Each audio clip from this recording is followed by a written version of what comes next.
खबर है गुजरांवाला से। गुजरांवाला FIA का इंसानी स्मगलर्स के खिलाफ क्रैकडाउन। इश्तहारी मुजरिम महबूब समेत 6 एजेंट्स गिरफ्तार कर लिए गए। मुल्ज़मान में इलियास, बशीर, अब्दुल रऊफ, ज़ुबैर, शम्स और इश्तहारी शामिल हैं। इस बारे में तफसीलात जानते हैं बोल न्यूज़ के नुमाइंदे से। आगाह कीजिएगा। गुलाम दस्तगीर, आगाह कीजिएगा।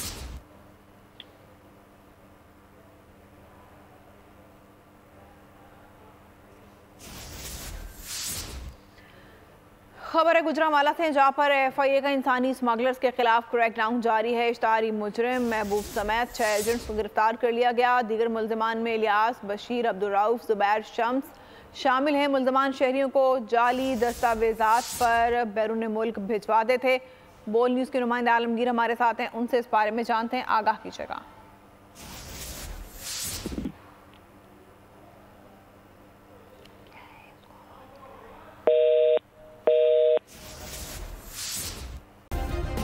सब्सक्राइब करें और बेल दबाएं ताकि कोई खबर रह न जाए।